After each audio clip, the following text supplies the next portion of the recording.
February 15th, 2025, and a snowstorm had just settled over the Yellowstone backcountry.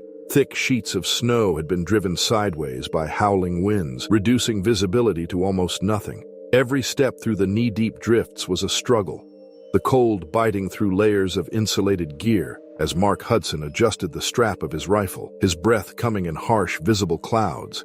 Beside him, his colleague Lisa Monroe moved cautiously, scanning the ground where the fresh imprints of massive paw tracks pressed into the snow, partially obscured by the storm's relentless assault.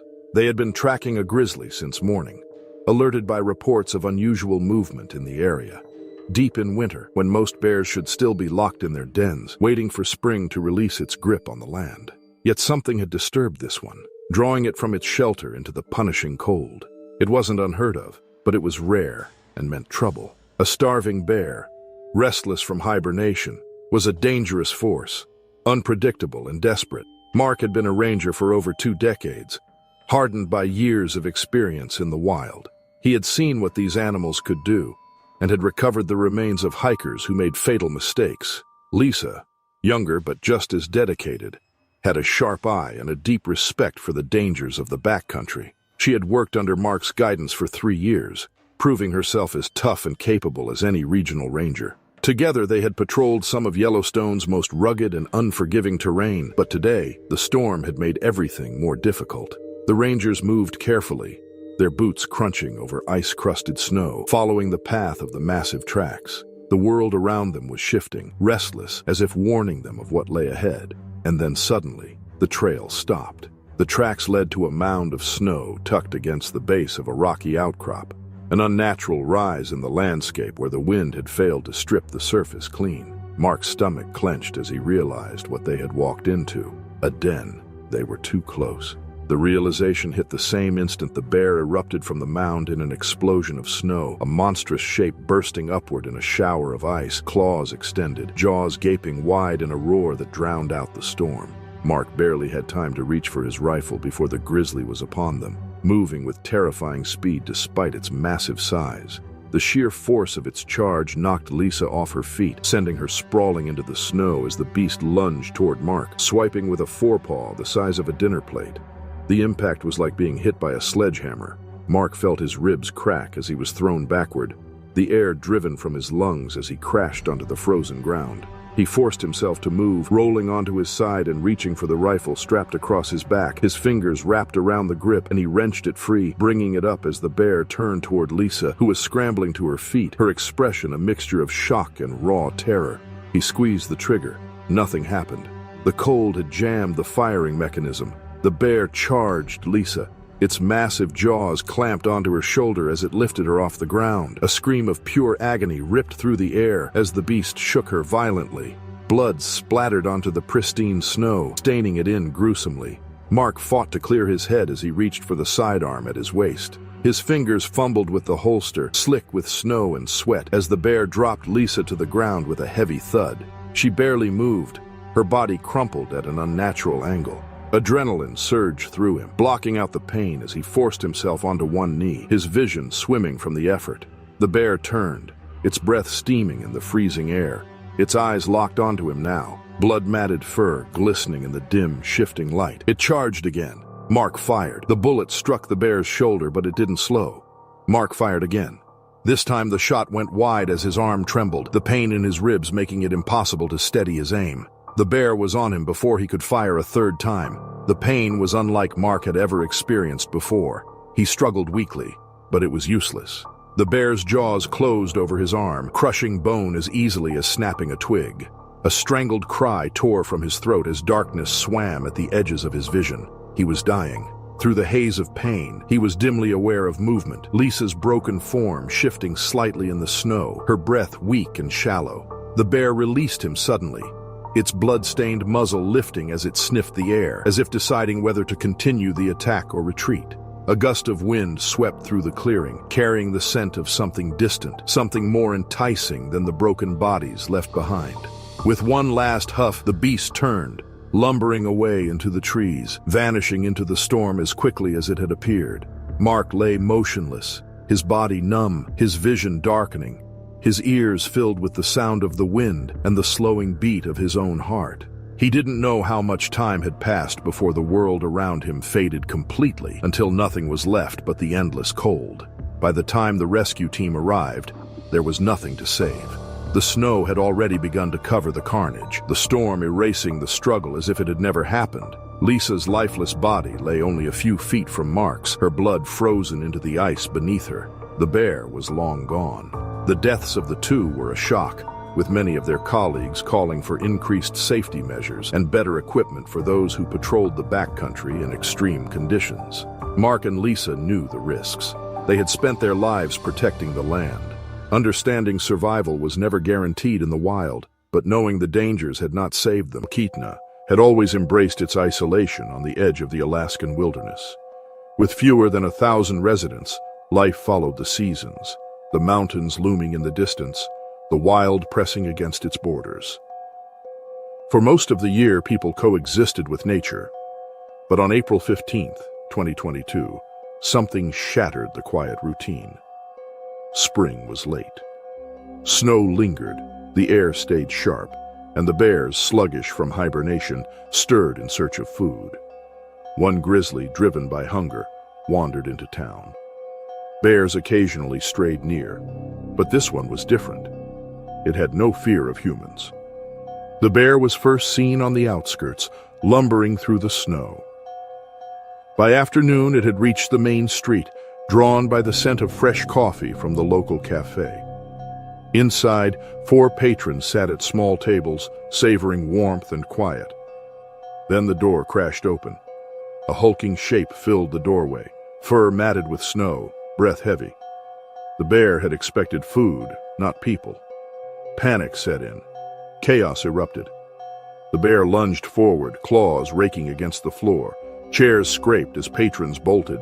A man in the back stumbled, his coffee spilling as he hit the ground. The bear, already on edge, swiped. Claws tore through fabric and flesh. The woman seated closest to the door had no time to react. The bear's claws swiped out again, catching her arm as she attempted to flee. The force of the swipe sent her sprawling, her arm bleeding freely as she tried to crawl toward the exit. Panic filled the air, racing footsteps and frantic breaths mingling with the bear's low growls and the scraping of its claws on the tile floor. Amid the madness, the cafe's chef, a young man who had been working behind the counter, grabbed the nearest weapon he could find, a fire extinguisher. With a quick pull of the pin, he aimed the nozzle at the charging bear and sprayed it, unleashing a cloud of freezing foam directly into its face. The bear recoiled, its eyes narrowing in confusion and anger, momentarily stunned by the blast of chemicals. The bear staggered back, shaking its head as the foam clung to its fur, blocking its vision. For a brief moment, the world seemed to freeze, everyone holding their breath as the bear stumbled away, disoriented and irritated. Still in shock, the patrons stood frozen, their hearts pounding in their chests. The bear, its retreat slow but deliberate, finally turned and stumbled back toward the door. Its massive frame moved with surprising agility for such a heavy creature, its eyes wild with confusion and frustration. When the bear reached the threshold, it paused, giving one final look back into the cafe before lumbering into the snow and disappearing into the wilderness. The door swung shut behind it with a low thud, and the cafe fell into an eerie silence. For several long moments, no one moved. The only sounds were the heavy breathing of the patrons and the soft whistling of the wind outside. The woman who had been injured clutched her arm, the pain evident in her wide eyes as she struggled to sit up. The man who had fallen lay on the ground, his leg bleeding, his body still trembling from the shock of the attack. Still gripping the fire extinguisher, the chef slowly lowered his arm, his face pale but determined. It wasn't until the sounds of sirens reached their ears that the reality of the situation began to sink in. The town was in shock. No one had ever seen a bear come so close to the heart of Talkeetna. No one had ever imagined it would charge into a cafe, attacking people without provocation. The small town, once untouched by such violence, now found itself reeling from the aftermath of a close encounter with nature's raw power. Authorities arrived within minutes, followed closely by paramedics and wildlife officers. The woman's injuries, though serious, were not life-threatening, and she was quickly attended to. The man who had fallen was treated for his leg wounds, though he too would recover. The cafe, once a peaceful place, had become a scene of chaos, its floor littered with overturned chairs and spilled coffee. The chef, who had managed to defend the cafe with nothing more than a fire extinguisher, was hailed as a hero, though he was reluctant to accept the title. After assessing the situation, the wildlife officers began tracking the bear. Despite its efforts to retreat deep into the wilderness, authorities eventually located, captured, and safely relocated it. The bear's unusual behavior, driven by hunger and a lack of fear toward humans, had raised concerns, particularly after it boldly entered a building searching for food. With the bear no longer a threat, the town was reminded of the unpredictable nature of the wilderness it called home. In the following weeks, local businesses took action to prevent future incidents. New bear-proof doors and windows were installed, and safety measures were implemented to ensure patrons could enjoy their coffee without the fear of a wild animal crashing through the door. The incident would forever change the quiet life of Talkeetna, a stark reminder that the wilderness, even in the modern world, could always reach out when least expected. The people of Talkeetna will never forget the day the bear came to town. Though the wounds healed, the memory of that chaotic moment lingered long after the snow had melted. In September 2024, the wind whispered through the towering pines, carrying the scent of damp earth and distant rain. The four friends, Chloe Harrison, Ben Thompson, Olivia Walsh, and Jack Daniels, had ventured deep into the Wyoming backcountry, eager for one last grand adventure before the responsibilities of adulthood fully took hold. They had some experience hiking together on well-known trails, but this time, they sought something wilder, something untouched. The secluded trail they chose wound through rugged terrain, far from the comforts of civilization. It was a test of endurance, of skill, of their ability to survive in the untamed world. Chloe, 22, had always been the planner who ensured they had the right gear, studied the maps, and prepared for worst-case scenarios. Her parents had raised her on hiking trips, and she had always felt at home in the wilderness. Ben, 23, was the strongest of the group, a former high school athlete who had grown up fishing and hunting with his grandfather. Olivia, 21, was the least experienced but eager, her love for adventure pushing her beyond her limits. Jack, 22, was the risk-taker who pushed boundaries, always looking for the next thrill. His parents had worried about his reckless streak, but he had reassured them that this trip was safe. For the first 2 days, everything went as planned. They covered untouched terrain, setting up camp near an alpine lake. There had been no signs of danger, no reason to fear what lurked beyond the tree line. But as the third night fell, an unseen force began to stir in the shadows. A massive grizzly bear had been watching them for hours, drawn by the scent of food and the unfamiliar presence in its territory. This scarred predator had survived years of brutal winters, battles with other bears, and the unrelenting struggle to dominate the wilderness. The hikers were intruders, soft and slow, unaware that death was already creeping toward them. It all happened before dawn. A thunderous crash shattered the stillness. Chloe was the first to feel the bear's rage as it lunged from the darkness, a blur of muscle and fur. Claws, each the length of a man's hand, raked across her back, tearing her soft flesh as she screamed. The weight of the bear crushed her, pinning her against the earth as its teeth sank into her shoulder, shaking her like a rag doll. Her world became nothing but pain, a blinding, unbearable agony. Jack had been nearest to her, frozen in horror as the beast mauled his friend. He turned to run, but the bear, still gripping Chloe's broken body, swung its paw with terrifying speed. The blow caught him in the ribs, lifting him off the ground and sprawling. He gasped for air, the impact leaving him winded. The bear's jaws closed around his leg, and it dragged him into the woods, his desperate cries fading into the night. Ben and Olivia had barely managed to react, their survival instincts battling against the sheer, mind-numbing terror of the scene before them. Olivia scrambled backward, her breath in ragged gasps as she watched the bear vanish into the trees with Jack. Ben grabbed his knife, heart hammering, adrenaline surging through his veins. He knew they couldn't outrun it. They had to fight. The bear returned within moments, bloodied, eyes wild with a primal hunger. It charged at Ben, its roar vibrating through his bones. He lunged, the blade slicing across the bear's thick hide, but it was like stabbing into stone. The beast barely reacted before swiping at him with terrifying force. The impact shattered his forearm, sending him crashing to the ground. Blood pooled beneath him as he writhed in agony, his screams filling the air. Olivia ran. Branches tore at her skin as she stumbled through the forest, her legs burning, her lungs screaming for air. Behind her, she heard the sickening sounds of Ben's final moments, the crunch of bone, the wet, guttural growls. She couldn't stop. She didn't dare even to look back. She could see nothing but trees and shadows. She ran until her legs gave out, her body trembling violently. The silence that followed was worse than the chaos. Olivia had the gut-churning realization that she was utterly alone. She wandered for days, delirious with hunger and exhaustion. Fear clawed at her mind. She hid in the hollows of trees, flinching at every sound. She knew the bear was still out there. Was it still watching her? When she was finally found, wandering near a ranger station miles away, her eyes were empty, her mind trapped in the horror of that night. She had survived, but some had been left behind in the darkness. Rescue teams scoured the woods for days. They found Chloe's body near the campsite, torn apart and unrecognizable. Ben's remains were discovered not far from where he had fallen, his final struggle evident in the disturbed earth and the broken branches. Jack was never found. His family held on to hope for weeks, searching for answers, for closure. But the wilderness does not always give back what it takes. Theories emerged. Perhaps Jack had tried to escape, lost in the endless expanse of trees. Or maybe the bear had dragged him, and whatever was left of him lay buried deep within its den.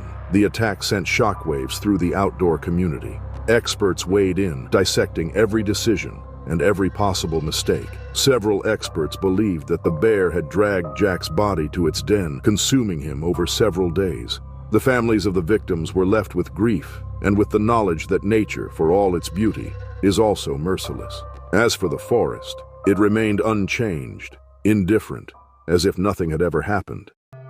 The morning of May 24th, 2024, it was cold in Wyoming. The sun had barely risen, the peaks of the Teton Range still dark against the lightening sky.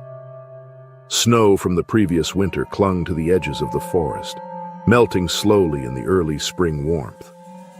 There was an unsettled feeling in the air, a heaviness that clung to the land after weeks of reports. Stories of a grizzly bear behaving unusually aggressively around human settlements near Jackson Hole. The creature had become bold, wandering close to homes and businesses, rooting through trash bins, and entering yards in broad daylight. It was an alarming situation, and the community was on edge. Officer Michael Jennings, 40, had seen the aftermath of such encounters before.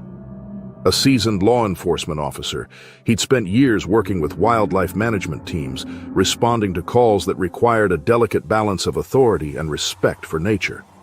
But nothing had prepared him for this particular assignment. The bear they were targeting had become dangerous, too accustomed to human proximity, and with food sources dwindling, it had started to see people as a potential threat or even prey. Today, the plan was simple: tranquilize and relocate the bear before it hurt anyone. Jennings and a small team of wildlife officers had been stationed at the edge of the dense forest near the outskirts of town. The air was thick with tension, the ground beneath their boots frozen and slick with patches of snow. They knew this was no ordinary relocation. The bear had been increasingly unpredictable. They had to approach carefully, precisely, and above all, be cautious not to provoke it. The team set up a perimeter, positioning themselves strategically, their eyes scanning the trees and underbrush for movement. Michael stood just a little too close to the tree line, an area often frequented by the bear. He couldn't help but feel a creeping unease. The tranquilizer dart was loaded and ready in his hand, but the wind had started to pick up, carrying with it the scent of pine and wet earth. The team was positioned to fire if needed, but they were waiting for the bear to show itself. Then, the snap of a branch broke the stillness. It was loud, sudden, and sharp. They all froze, the sound echoing through the quiet forest like a crack of thunder. The bear had appeared larger than expected, its hulking frame emerging from the thicket. Its dark, heavy eyes scanned the area. The team was momentarily paralyzed, locked in a silent standoff with the animal. Jennings' heart raced, and his training kicked in. The bear hadn't noticed them yet, but it was close enough that any sudden movement would provoke it. He motioned for the team to wait, the tranquilizer dart still aimed at the bear. But the animal had already detected something. The wind had shifted again, and with it came the unmistakable scent of humans. The grizzly's eyes locked onto the officers instantly, and in a heartbeat, it charged. The world erupted. Jennings barely had time to react before the massive beast was upon him. Its power was a force of nature, its claws outstretched as it bore down on him with terrifying speed. He staggered back, but the snow beneath him betrayed him, sending him crashing to the ground. The impact knocked the wind out of him, but he managed to bring his rifle up just in time, though it was useless. Before he could fire, the bear was on top of him. The weight of the grizzly felt like a crushing avalanche, its body a wall of muscle and fury. The team fired warning shots, hoping to scare the animal off. The loud cracks of gunfire echoed across the forest, cutting through the chaos. But the bear didn't falter. It was too close to Jennings, enraged and wild. Its claws raked across his chest, tearing through his heavy jacket and deep into his flesh. The growls of the bear drowned out the sound of ripping fabric and the sickening crunch of bone as it attacked. The officers scrambled, attempting to fire the tranquilizer darts, but they had no clear shot. Struggling beneath the beast, Jennings pushed one arm free, but the grizzly's jaws clamped onto his leg, pulling him further into the snow. The pain was unimaginable. He fought back with everything he had, kicking, pushing, trying to break free. But the bear's grip was unrelenting. The animal's breath was hot on his face, the stench of blood and fur overwhelming. The team fired once more, this time with deadly intent, and the bear let out a horrific guttural roar. It turned away from Jennings, distracted momentarily by the gunshots. But it was too late. He had already been crushed under the weight of the animal's savage assault. With no time to waste, one of the wildlife officers rushed to Michael's side, pulling him out from under the bear's retreating form. But there was little they could do. Blood stained the snow around him, and the wound on his leg had been severe. He was already losing consciousness. The officers worked frantically, dragging him toward the waiting transport vehicle.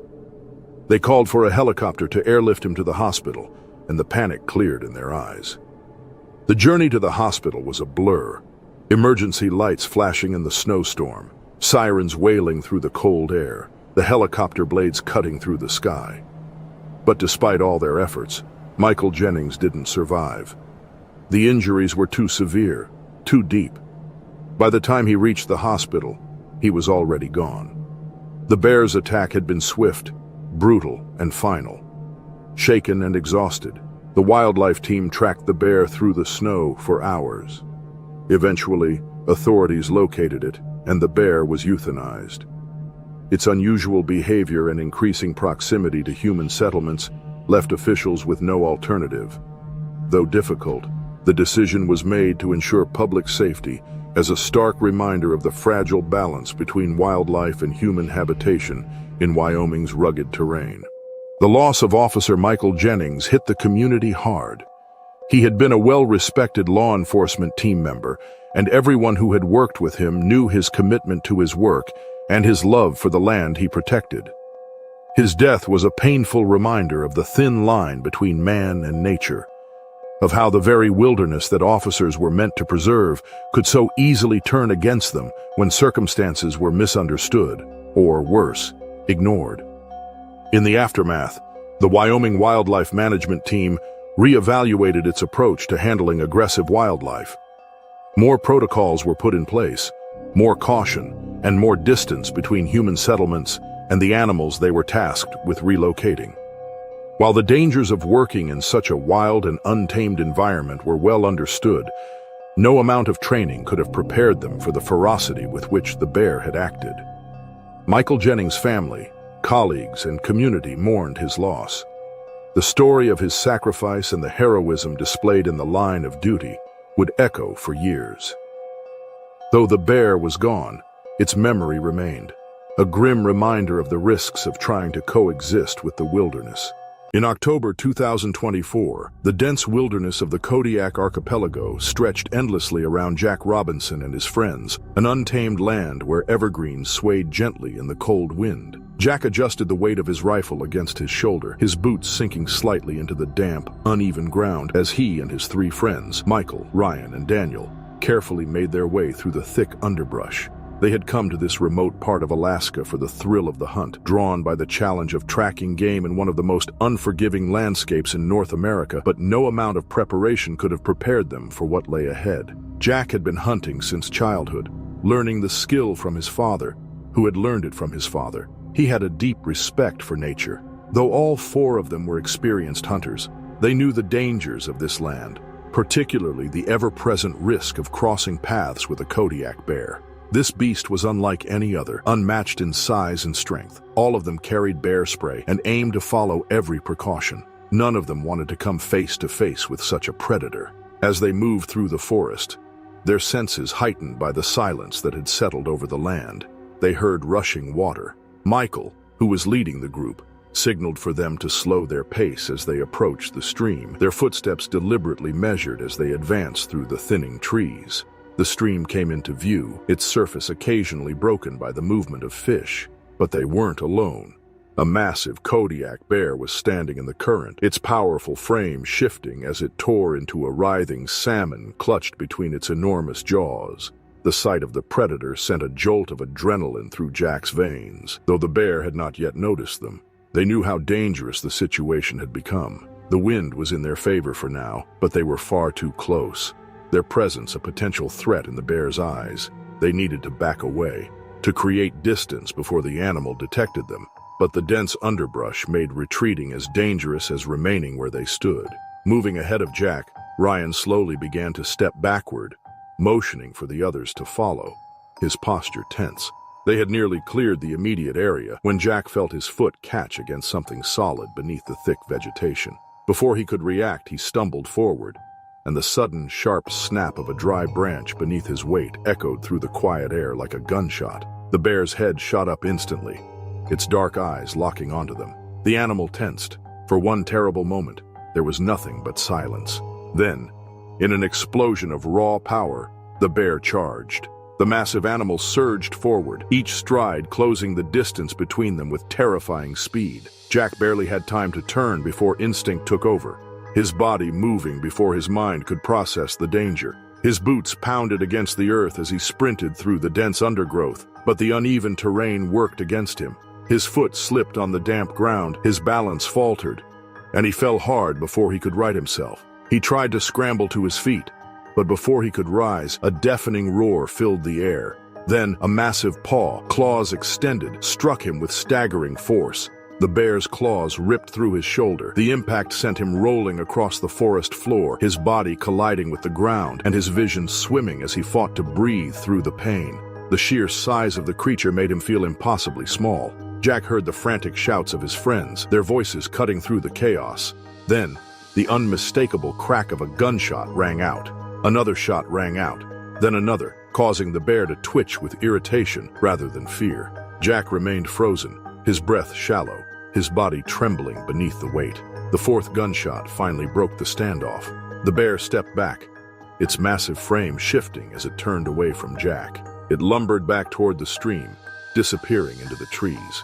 Jack barely registered the hands gripping his arms, pulling him upright, the voices of his friends speaking to him in rushed, urgent tones. His breath came in shallow gasps as Michael pressed a makeshift bandage against the wound, trying to slow the bleeding. The trek back to their truck was grueling. The weight of what had just happened far outweighed the physical pain. The realization that he had come within inches of death, that had his friends not been there, the bear would have ended his life within seconds, settled over him like a suffocating weight. Hours later, under the dim fluorescent lights of a small medical clinic, Jack sat motionless as the doctor worked to stitch the deep wounds along his shoulder, the reality of the attack replaying in his mind with haunting clarity. He had always believed he understood the dangers of the wilderness. That preparation and experience would be enough to keep him safe. Now, he knew better. In the wild, control was nothing more than an illusion.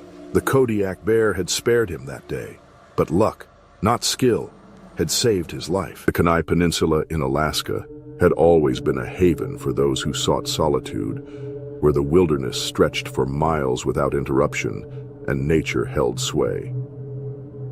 It was July 28th, 2023, and the thick scent of pine and fresh water filled the air as two fishermen, Jack and Eli, made their way through a small clearing beside a remote stream. Low on the horizon, the sun painted the landscape in muted golds and greens. The tranquility of the setting seemed almost surreal, a perfect escape for the two experienced outdoors people. They were no strangers to the rugged beauty of Alaska, having spent years fishing the waters of the Kenai Peninsula. Their routine was simple yet fulfilling. They set up camp by the edge of the stream, casting their lines into the clear, cold water, waiting for the tug of a fish. The world around them was quiet, the only sounds being the rustling of leaves and the occasional splash as a fish broke the surface. They were well practiced, moving silently, respecting the land as they always did. Their routine had become second nature, almost invisible to the wildlife that called the peninsula home. But that silence, the stillness that made the place so serene, also made it dangerous. The bears, especially grizzlies, roamed these lands with little concern for human activity. It wasn't uncommon to encounter them, but for the most part, they kept their distance, drawn more to the scent of fish and the dense thickets of the surrounding forest than to the fishermen themselves. Jack and Eli had seen their fair share of bears, but none had ever approached them closely. It was a distant respect, an unspoken understanding between man and beast. As the evening drew on, the men prepared to pack their gear, their fishing rods idle beside them. They hadn't caught much that day, but the time spent in such a remote and peaceful place was enough. The steady rhythm of the stream, the call of distant birds, and the rustling of the trees all contributed to a sense of contentment. It was time to return to camp and leave the forest before the light disappeared. Suddenly, a movement from the bushes broke the calm. A shift in the underbrush, a thud of heavy footsteps on the ground. Before either man had time to process the change, the grizzly appeared from the trees, its massive form emerging from the foliage like a shadow. The bear's eyes were locked on them, its fur bristling in the evening air. The animal's size was overwhelming, and its presence was an immediate threat. It was no more than 10 yards away. Jack's hand instinctively shot toward his fishing rod. The long, sturdy pole was the only thing within reach that might serve as a weapon. He gripped it tightly, his heart hammering in his chest, his eyes scanning the bear's movements. Eli, standing just a few feet away, froze. His eyes were wide with fear, his mind working in overdrive. They knew enough to understand the danger. The bear was too close and agitated. The beast lunged. The speed at which it charged was unlike anything the men had ever witnessed. The bear covered the distance between them in seconds, its massive paws swiping through the air and its jaws snapping with a hunger that left no room for hesitation.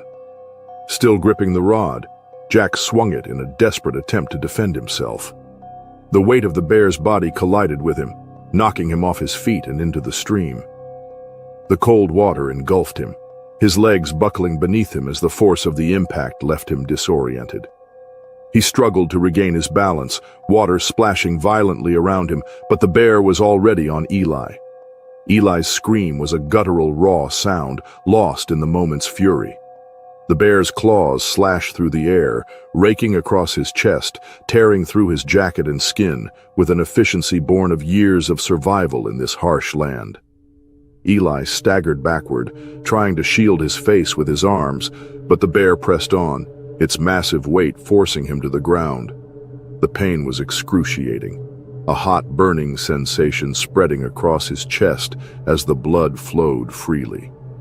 Jack, fighting to stay upright in the knee-deep water, saw Eli's peril and tried to push himself up. His leg buckled under him, the sudden pain sharp and overwhelming. He'd heard the snap, the sickening crack of bone breaking beneath the pressure. His right leg, shattered and useless, refused to support his weight. Eli, still pinned beneath the bear, struggled weakly. His arms flailed, but his attempts to push the animal away were futile. The grizzly's strength was beyond anything he could fight against. Its jaws sunk deeper into his chest, and its claws dug into his flesh. Through the pain and the panic, Jack fought to keep his focus. He swung the rod again, this time hitting the bear's side desperately. The impact did little to deter the creature, but it seemed to shift its attention momentarily. The bear's massive head swung toward Jack, its eyes narrowing, sensing that the true threat now lay in the water.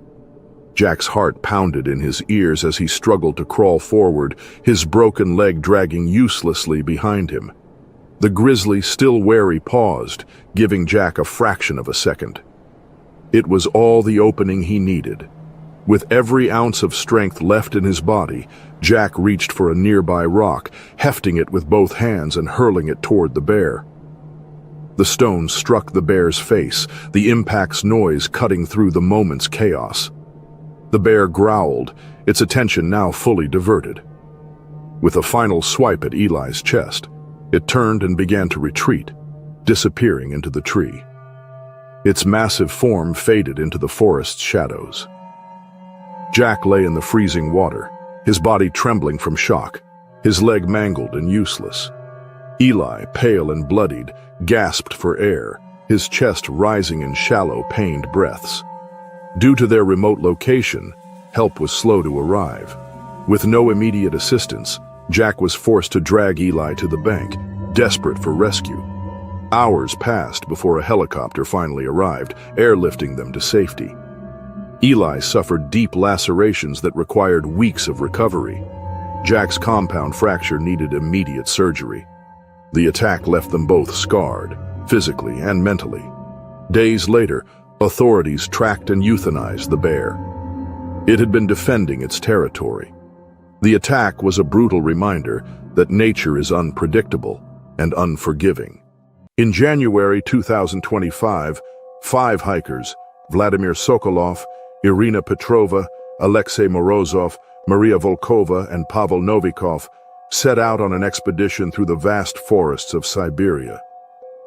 They were experienced trekkers, well prepared for the harsh winter environment. The group had known each other for years and had completed several challenging hikes together.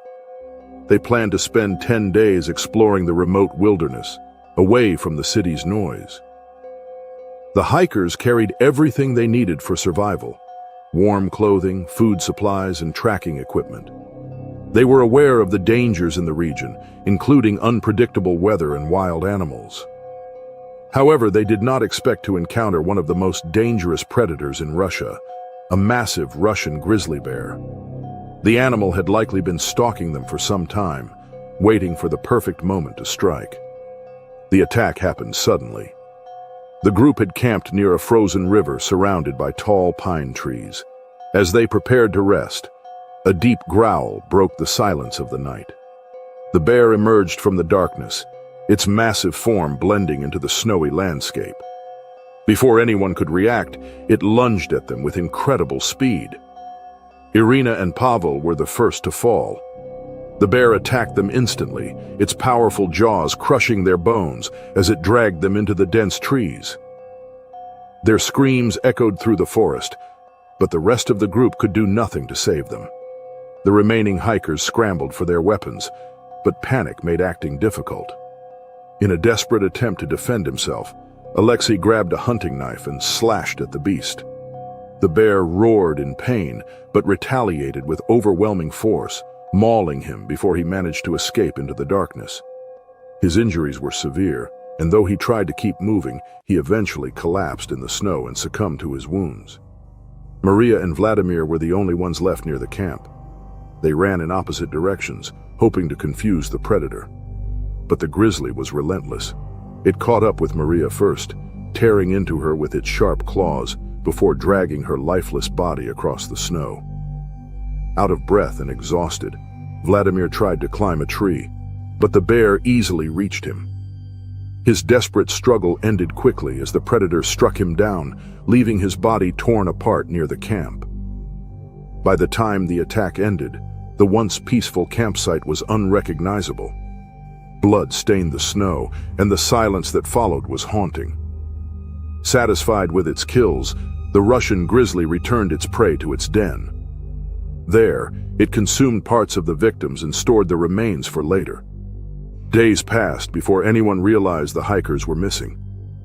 Authorities launched a search, but the harsh weather slowed their progress. The vast and unforgiving forest held its secrets well. The truth of what had happened remained hidden until local hunters stumbled upon a gruesome discovery. The search for the missing hikers continued for weeks. Rescue teams faced extreme conditions, with freezing temperatures and deep snow slowing their progress. Helicopters scanned the area while ground teams followed any sign of movement. The dense trees and shifting weather made it difficult to find clues. The hikers' families waited anxiously for news, hoping their loved ones had survived. After several days of searching, local hunters noticed an unusual disturbance near a bear's den deep in the forest. The tracks in the snow suggested that a large predator had been moving back and forth from the area. The hunters, armed and experienced, approached with caution. A strong odor filled the air as they neared the den's entrance. It was a scent they recognized, one that only came from a place of death. Inside the den, they found what they had feared. The remains of the 5 hikers were scattered throughout the cave, partially consumed and stored by the bear. Torn clothing and personal belongings lay among the bones. The hunters immediately contacted authorities, who arrived at the scene to document the horrific discovery. The condition of the bodies confirmed that the hikers had been ambushed and dragged back to the den after the attack. The bear was still in the area, likely returning to its shelter. With such a violent history, it posed a serious threat to anyone nearby. Wildlife officials made the difficult decision to track and kill the predator. After a careful search, they located the massive bear a few miles away. The animal was shot and euthanized to prevent further attacks. News of the tragedy spread quickly. The hikers' deaths shocked the local community and raised concerns about the growing number of bear encounters in Siberia. Experts suggested that the harsh winter had made food scarce, forcing the bears to hunt more aggressively. Some believed that human activity in remote areas increased the chances of such dangerous encounters. The families of the victims mourned their loss, remembering their loved ones as brave adventurers who had a deep love for nature. Their bodies were recovered and taken back home for proper funerals. Authorities warned future hikers, urging them to take extra precautions when exploring the wilderness. Signs were placed in high-risk areas to alert travelers of potential danger. The incident served as a grim reminder of the unpredictable nature of the wild. No preparation could have prevented what happened that night in the forest. The memory of the 5 hikers remained their journey, ending in a way no one could have imagined. Over time, the search area became part of the endless landscape again. The forest remained unchanged, hiding its secrets beneath layers of snow. However, the hiker's story warned those who dared to enter the unknown. 17th, 2025, the wind howled through the barren expanse of the Kamchatka Peninsula, its icy fingers clawing through the landscape. Snow had been falling for hours, thickening into a blizzard that turned the world into a swirling chaos of white. Visibility was near zero. The sky and the ground had merged into one vast, featureless void, where the movement was little more than a shadow against shadow. The 5 officers trudged forward, their heavy boots crunching through knee-deep drifts, their breath coming in short bursts, crystallizing in the air before vanishing into the storm. They had been sent to investigate recent bear sightings near a remote village, a task that had started as routine. A few villagers had reported a Russian grizzly wandering too close to their homes, its massive form appearing in the outskirts like a ghost of the tundra. When food was scarce in the dead of winter, a desperate bear could be unpredictable and dangerous. They had set out just after dusk, hoping to reach the area before conditions worsened. But the storm had turned against them, swallowing the landscape and cutting off all sense of direction. Their radios crackled uselessly, static drowning out any attempts at communication. The village was already miles behind them, and the trees that had lined the path had long since vanished into the storm. They were alone now, 5 figures moving blindly through the white abyss, their hands gripping their rifles more out of instinct than preparation. Then came the silence. The wind still roared, but something had changed. The world felt too still, too expectant. Their footsteps slowed. In the thick whiteout, shapes shifted and reformed, tricks of the eye created by swirling snow. Shadows stretched where there were none before. Deprived of sight, the mind began to imagine things lurking just out of view.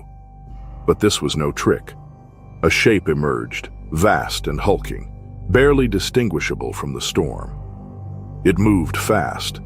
Before anyone could react, the Russian Grizzly was upon them.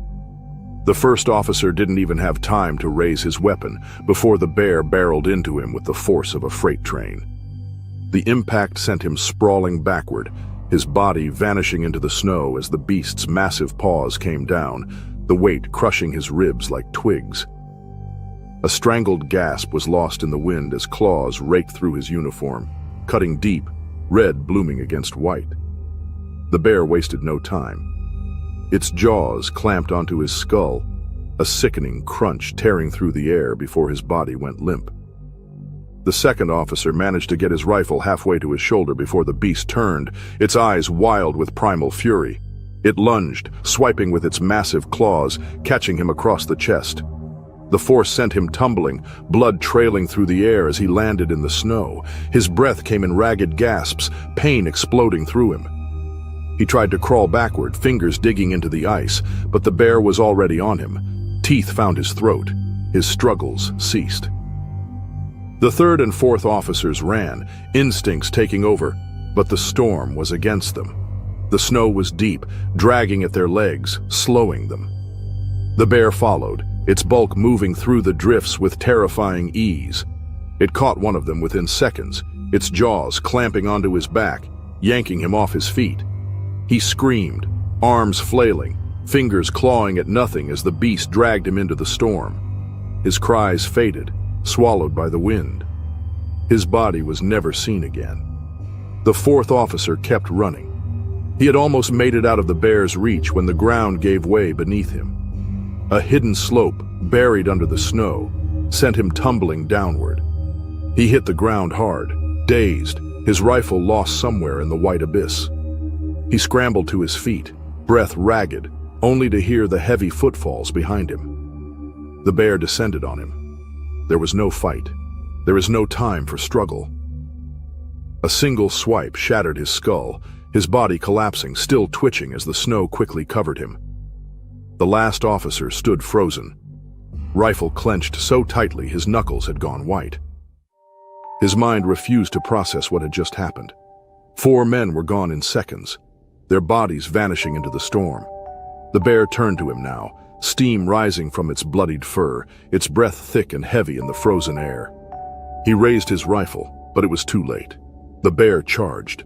It was a blur of fur and rage, a force of nature. He fired once, twice, but the shots were wild, panicked, lost in the wind. Then the beast was upon him, its massive frame crashing into his, the impact sending them both to the ground. He fought and struggled, but there was no stopping it. The bear's jaws found his neck, a twist, a snap. His body went still. Then, as quickly as it had begun, the storm reclaimed the night. When backup finally arrived hours later, there was nothing but silence. The snow had covered most of the evidence, erasing the struggle, smoothing the land into an undisturbed white sheet. They found the first body half buried, his head nearly unrecognizable. The second lay a few meters away, his uniform soaked through with frozen blood. The third and fourth were gone, taken by the beast or buried deep beneath the drifts. The fifth had bled out where he had fallen, his face twisted in the final moments of terror. The bear was gone. Tracks led away into the wilderness, disappearing into the storm. Search teams followed them for days, but the beast had vanished, swallowed by the endless expanse of Kamchatka's unforgiving wilderness. The village, once wary, now lived in fear. No one ventured far from their homes. Doors remained locked at night. The story spread quickly, whispered between hunters and rangers, told in hushed voices as a warning. The bear had come, and it had never been found. In May 2024, Sarah Donovan, a 25-year-old outdoor enthusiast, set out for a solo hiking trip in the Appalachian Mountains. She had always loved nature and spent much of her free time exploring trails across the country. Born and raised in North Carolina, she had grown up near the mountains and felt at home in the wilderness. She had hiked many trails before, but this time she wanted to challenge herself by trekking deeper into the forest alone. The Appalachian Mountains stretch across the eastern United States, covering over 2,000 miles of rugged terrain. The thick forests are home to various wildlife, including deer, foxes, and black bears. Although Sarah knew the risks, she felt confident in her abilities. She carried a small backpack with essential supplies, including a flashlight, a map, and a water bottle. Her trail is not heavily traveled, but she believed she would be safe if she stayed on the marked path. The weather that day was perfect for hiking. The sky was clear, and the cool air made the journey comfortable. She moved steadily, stopping occasionally to take in the beautiful views of the towering trees and rolling hills. Hours passed, and she was deep into the wilderness, far from any roads or towns. She had not seen another hiker for some time, but this did not worry her. She enjoyed the solitude and the peaceful sounds of nature around her. Walking along a narrow path, she suddenly noticed movement in the distance. A large black bear stood ahead, blocking the trail. Her heart pounded as she froze in place. Black bears were common in the Appalachian region, but she had never been this close to one before. She remembered reading that bears usually avoided humans, but this one did not seem afraid. It watched her closely, its dark eyes locked onto her. Sarah panicked. Her instincts told her to run, but she had also learned that running could trigger a bear's chase response. Fear clouded her thoughts, and before she could think, she turned and sprinted in the opposite direction. The bear immediately reacted, charging after her with surprising speed. She ran as fast as she could, her breath quick and uneven. Her mind raced, searching for a way to escape. Spotting a tall tree nearby, she made a split-second decision to climb it. She grabbed the rough bark and pulled herself upward, her arms and legs working frantically. She hoped the bear would lose interest and leave if she could get high enough. However, she did not realize that black bears were excellent climbers. Within seconds, the bear reached the tree's base and began to follow. Panic turned to terror as the bear swiped at her legs, its sharp claws tearing into her skin. Losing her grip, she fell 20 feet to the ground, landing with a painful crack as her ankle broke on impact. Dazed and unable to stand, she tried to crawl away, but the bear was already upon her. As Sarah lay on the ground, unable to move, the bear struck again, its sharp claws ripping through her body. She tried to scream, but the pain was overwhelming. The bear bit into her shoulder, dragging her across the forest floor. Within moments, her struggle ended, and she lay still. The bear did not leave immediately. It remained near her body, occasionally nudging it with its nose. The dense forest was silent, with no one around to witness what had happened. Hours passed, and the sun began to set behind the trees. The only sounds were the rustling leaves and the distant calls of birds. 2 days later, a group of hikers followed the same trail. They had planned a weekend trip and were enjoying the peacefulness of the mountains. As they walked, they noticed something unusual near the base of a tree. They moved closer and were horrified by what they found. Sarah's remains lay in the dirt, partially covered by leaves and dirt. Her backpack was torn, and claw marks were visible on the ground. The hikers immediately turned back and hurried to get help. Authorities arrived at the scene after being alerted by the hikers. Rangers examined the area and confirmed that a black bear had been responsible for the attack. The footprints near the body showed that the bear had stayed in the area for some time. The search team followed the tracks deeper into the woods, hoping to locate the animal. After hours of searching, they found the bear near a fallen tree. The animal did not run or show fear. Instead, it stood its ground, watching the humans carefully. The rangers made a difficult decision. Since the bear had killed a person and was guarding the remains, it was considered a danger to others. After verifying that the bear was responsible for the attack, authorities euthanized it. The news of the attack spread quickly. Reports warned hikers to be cautious while traveling through the mountains. Wildlife experts reminded people that while black bear attacks were rare, they could still happen if proper precautions were not taken. They advised hikers to carry bear spray, travel in groups, and avoid running if they encountered a bear. Sarah's family and friends were devastated by the news. She loved the outdoors and had always been careful during her trips. They struggled to understand how something like this could have happened. They remembered her as a kind, adventurous person with a deep love for nature. The area where the attack took place was temporarily closed to visitors. Rangers placed warning signs along the trails, reminding hikers of the risks of encountering wildlife. Some people questioned whether solo hiking should be discouraged in bear country, while others believed that nature was unpredictable, and accidents like this could happen to anyone. People continued to visit the mountains in the following weeks, but many felt a new sense of caution. Sarah's story remained a reminder of how unpredictable the wilderness could be. Even the most experienced hikers were not always safe from the dangers hidden in the wild. The Arctic cold was unlike anything Felix McAllister had experienced. The wind cut through his clothing, numbing his fingers and biting his face. Yet, there was an exhilarating peace in the isolation of the Arctic Ocean's shores. It was March 16th, 2024, and Felix had spent weeks in the frozen wilderness with a research team studying the impact of climate change on local wildlife. Today, he was alone, collecting data on polar bear tracks while his colleagues worked miles away at camp. The landscape was an endless white expanse, interrupted only by rocky outcrops and the distant, ice-bound sea. Stark and beautiful, it was also menacing in its silence.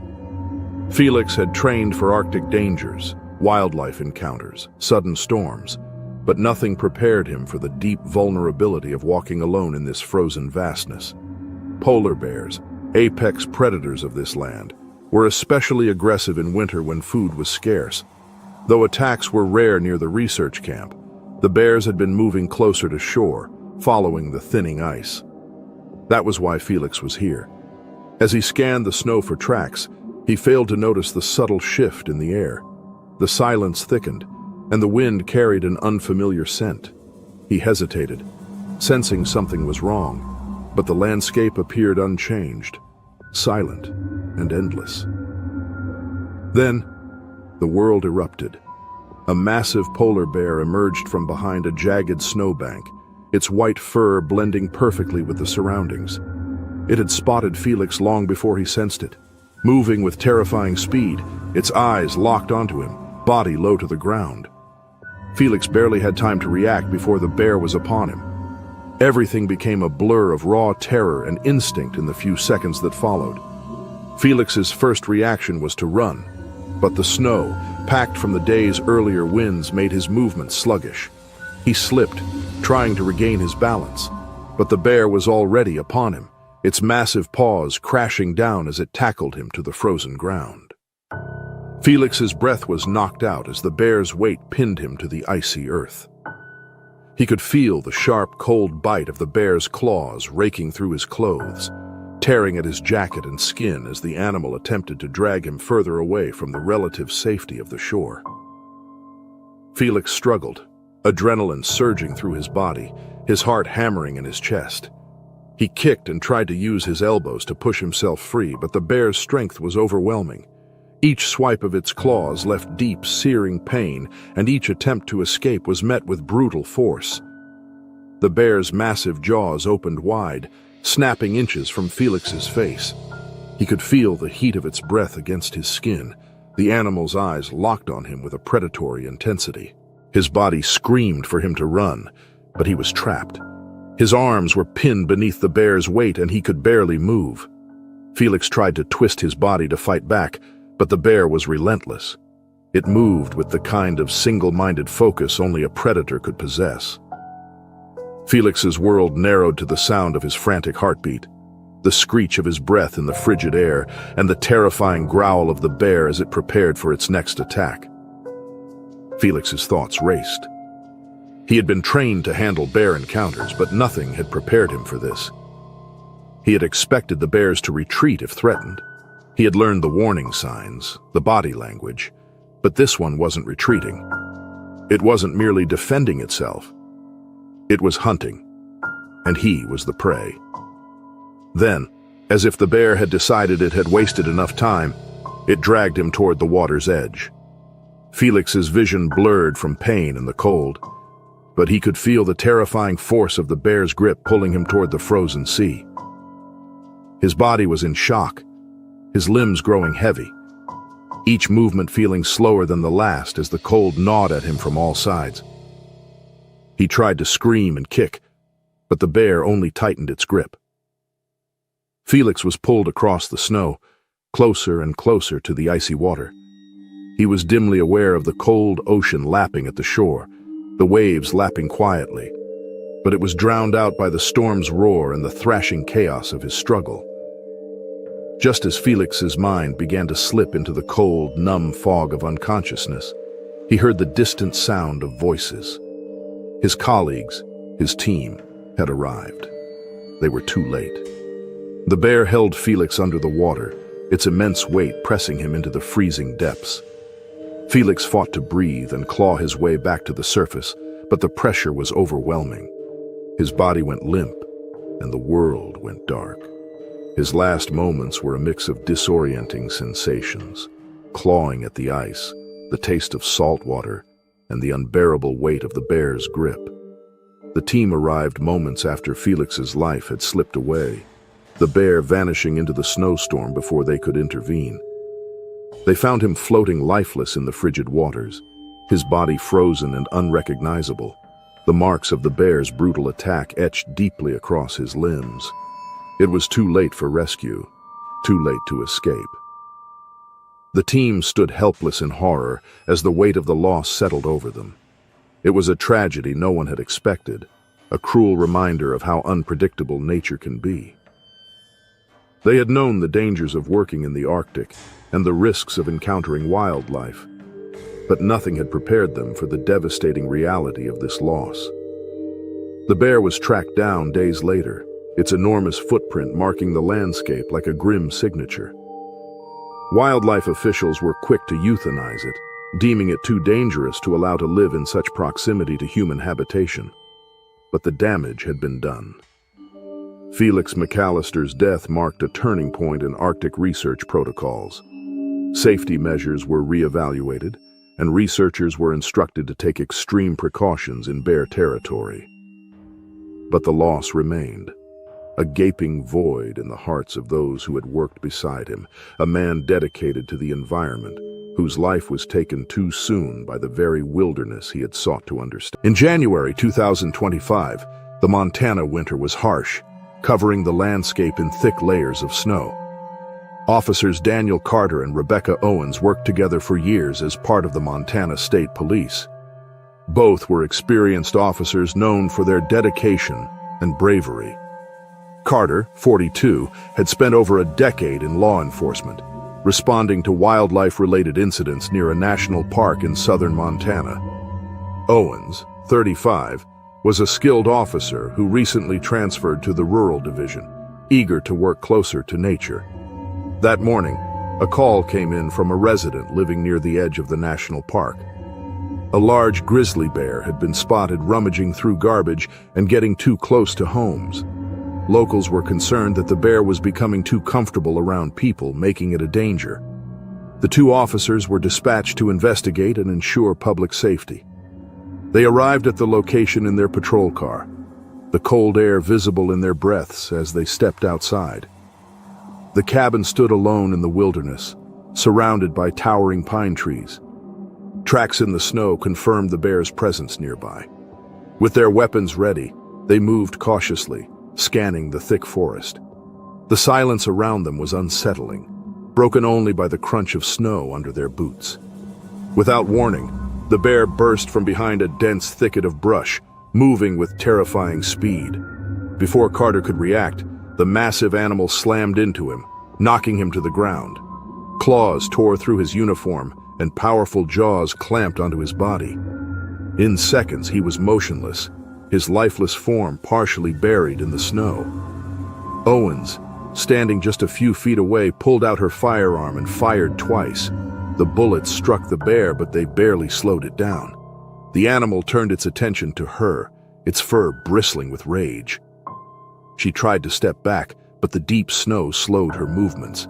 The bear lunged, knocking her down. Heavy paws pinned her to the ground as sharp teeth tore into her. Her screams echoed through the trees before fading into silence. The attack lasted only minutes, but the aftermath was gruesome. When backup officers arrived, the scene was devastating. Both Carter and Owens lay in the snow, their uniforms shredded. Their bodies had been partially consumed, indicating that the bear had seen them as prey. Blood stained the white ground, a chilling contrast against the winter landscape. Authorities quickly set up a perimeter to track and stop the bear before it could strike again. The remote location made it difficult, but wildlife officers and local law enforcement worked together, using snowmobiles and helicopters to search the area. The aggressive nature of the attack left no doubt. This bear had become a serious threat. The hunt for the dangerous animal had begun, and the officers were determined to prevent further tragedy. The cold wind carried the attack's echoes, leaving a chilling reminder of how unpredictable the wild could be. The officers stood in silence, taking in the terrible scene. The cold air carried the scent of blood, and the untouched snow around the attack site only made the sight more haunting. The bear had disappeared into the trees, leaving deep tracks in the snow behind. Wildlife officials and law enforcement knew they had to act fast before it struck again. Teams moved quickly, following the trail through the thick forest. The bear's tracks led deeper into the wilderness, winding between frozen streams and rocky hills. Helicopters circled above, scanning the ground for any sign of movement.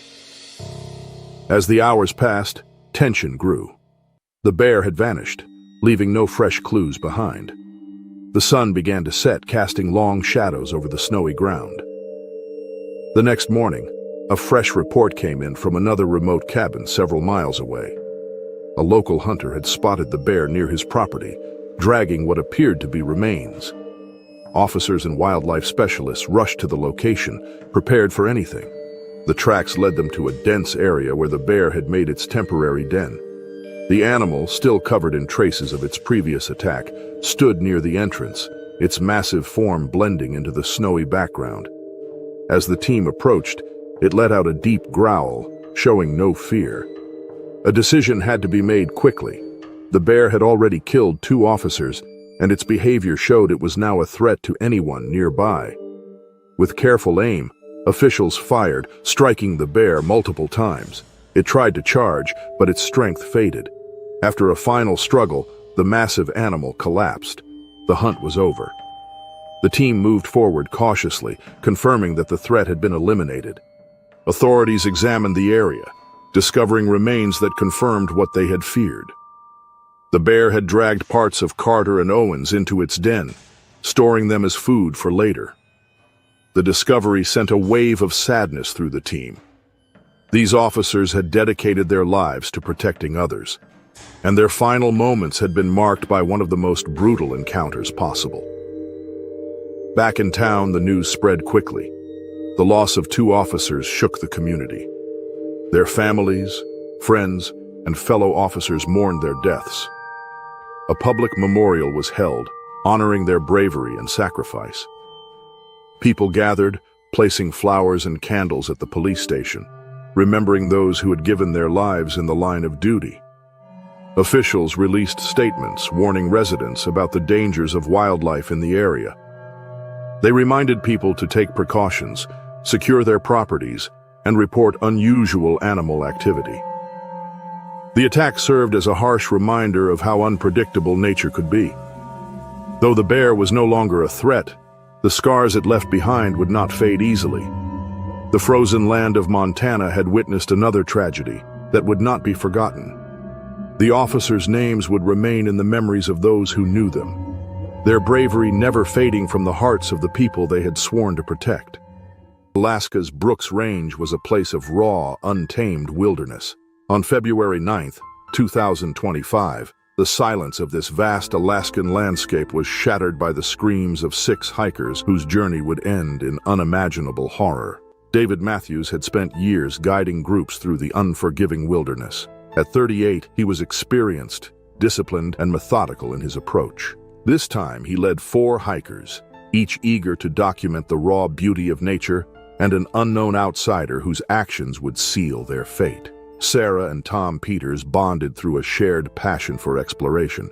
They hiked in some of the world's most challenging landscapes, always together and supporting one another. Both seasoned outdoors women, Olivia Green and Emily Clark, thrived on the rush of survival in the wild. Their skills were honed through years of endurance in extreme environments. Each believed they were prepared for anything, but none expected the horror that awaited them. Unknown to them, a local police officer, Brian Thompson, had set up camp in a valley near where they rested. At 43, Thompson had spent most of his career patrolling remote areas, requiring him to be resilient and auto-sufficient. Given his experience, Thompson should have known better than to leave food unsecured in bear country. A single lapse in judgment was all it took for tragedy to strike. The scent carried on the wind, drawing a predator's attention that should have been miles away, hibernating. But hunger overruled instinct. The bear followed the smell. The bear, massive and scarred from past battles, had spent weeks struggling to find food. It had emerged from its den too soon, driven by starvation, its ribs pressing against thick fur. It was desperate. It found the source of the scent first, tearing through the remnants of Thompson's rations with mindless hunger. But the rations weren't enough to sate its hunger. The smell of humans nearby sent it searching for more. The hikers had made camp in a clearing near a frozen river, their tents clustered together. The night was cold, and the air was still. A shadow moved at the edge of their camp, a hulking mass blending into the darkness. Then the bear charged. The first to die was Emily Clark. She had barely unzipped her tent before the beast slammed into her, knocking her to the ground with a force that shattered bone. Claws raked across her back, severing muscle. Emily screamed, but the sound was cut short as the bear's massive jaws clamped around her skull. A sickening crunch echoed through the clearing. Olivia Green had no time to grieve for her friend. She lunged for the nearest weapon, her hunting knife, but the bear moved with terrifying speed, knocking her to the ground. She struggled, kicking, fighting, the blade slicing into its thick hide. It only enraged the animal further. It swiped at her, its claws tearing through her abdomen. She gasped, blood pouring from the gaping wound, her breath coming in short, ragged bursts. She convulsed once, then lay still. David Matthews had seen bear attacks before, but never like this. He grabbed the flare gun, hoping to scare the beast away. He aimed and fired. The bright red light arced through the night, momentarily illuminating the monster in a terrifying glow. The beast turned its maddened eyes on him. It lunged, knocking him backward and pinning him beneath its massive weight.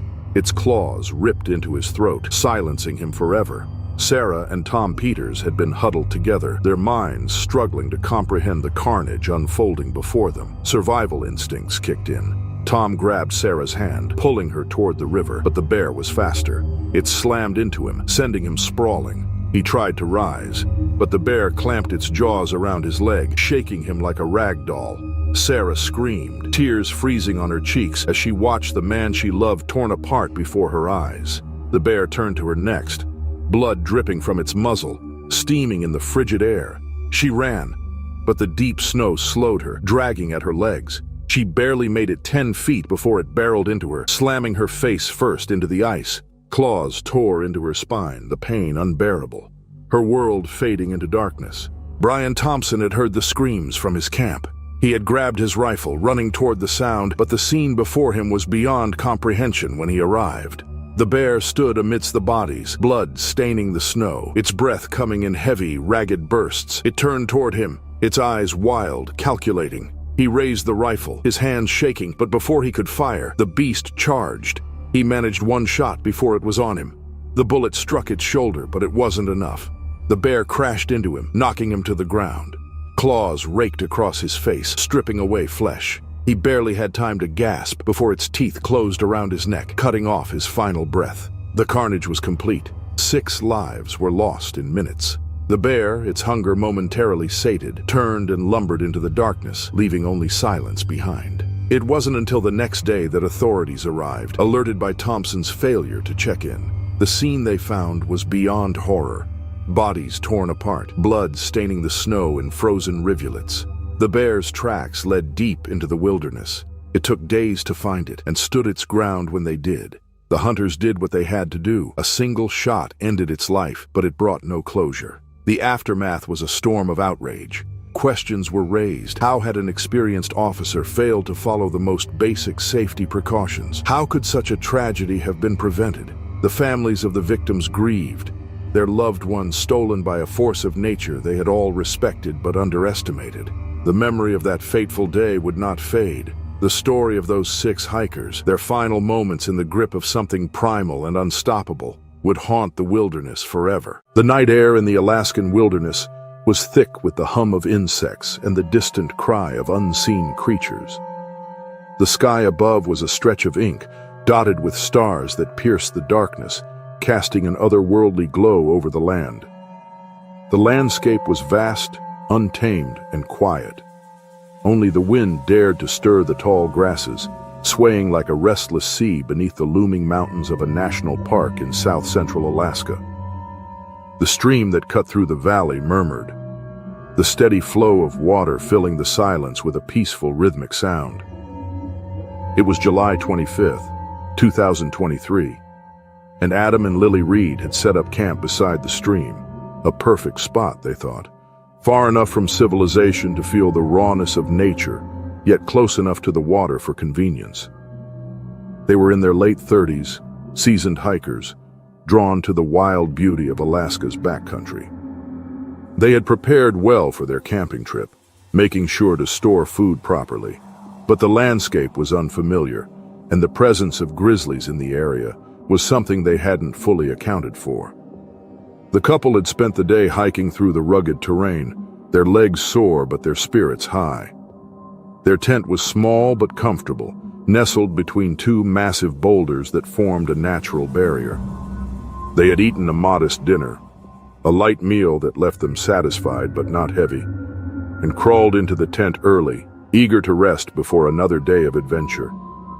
The fire had long since died down, its faint glow nothing more than a memory in the cold night air. The only light now came from the flickering stars above, casting a pale reflection off the stream's surface. As they settled into their sleeping bags, their world seemed peaceful, a perfect end to an adventurous day. But beneath the tranquility of the landscape, a danger was moving closer, unseen by the couple and unnoticed by the world. Somewhere in the thick underbrush, a grizzly bear was prowling. Hungry, driven by the gnawing emptiness of an insatiable appetite, the bear's keen nose caught the scent of food. The faint trace of leftovers from Adam and Lily's meal, a slight residue carried by the wind, was enough to draw the massive predator in. It moved slowly, deliberately, its heavy paws sinking into the earth, crushing foliage with each step. The bear's senses were sharp, attuned to every movement in its territory, and it had already identified the camp, its focus narrowing with each breath. The couple, blissfully unaware of the danger, slept soundly in the tent. The fabric that separated them from the wilderness offered no real protection. It was a mere veil, too thin to keep out the larger creatures of the wild. With its enormous bulk and strength, the bear was undeterred by the flimsy barrier between it and its prey. It approached silently, its massive form blending into the shadows cast by the trees, a predator on the prowl. Then, with a sudden and terrifying force, the bear struck. It was a blur of claws and fury. The grizzly's massive paws tore through the tense fabric with terrifying ease. The ripping sound of fabric was deafening in the stillness of the night. Adam and Lily, jerked awake by the violence, barely had time to process what was happening before the bear was upon them. They were trapped, the walls of their tent offering no escape as the bear's enormous body crashed into them. The grizzly's claws raked across their skin, its weight forcing them deeper into the fabric, its breath hot and rancid. Adam fought mindlessly, grasping for anything to defend himself. The bear struck again, claws slicing his arm. Lily screamed, but the bear's jaws clamped down on Adam's shoulder, ripping through flesh with brutal force. His body convulsed as the beast tore into him. Lily, panicked, struggled beneath the weight of the grizzly. She shoved at it, but the animal was too strong. It lunged, sinking its teeth into her leg. Pain shot through her as it lifted and flung her against the collapsed tent. She gasped, but the bear didn't hesitate. It was hungry. It killed without thought, driven by instinct. The attack lasted seconds. Adam and Lily lay motionless, tangled in the wreckage. A satisfied bear sniffed the air, then turned and disappeared into the night, leaving only blood in its wake. Silence followed. The camp, once a refuge, felt like a grave, and the stream flowed on, indifferent. Morning brought no relief. A rescue team arrived at dawn, responding to the couple's missed check-in. They found the tent shredded, the camp eerily still. Blood soaked the ground.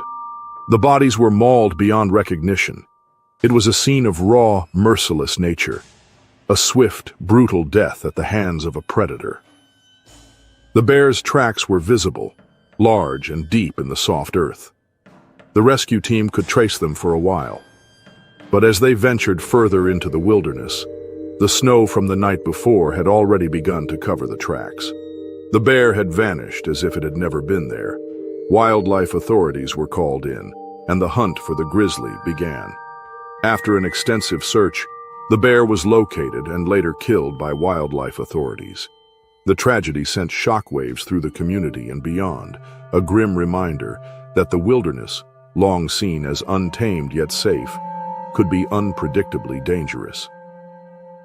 In the aftermath, the event immediately re-evaluated camping regulations in bear habitats.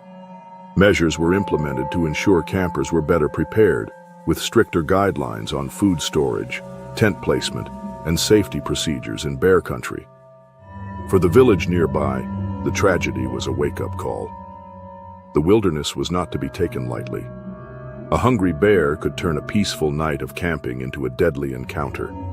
For Adam and Lily, it was a final, silent reminder of the dangers lurking just beyond the veil of nature's beauty.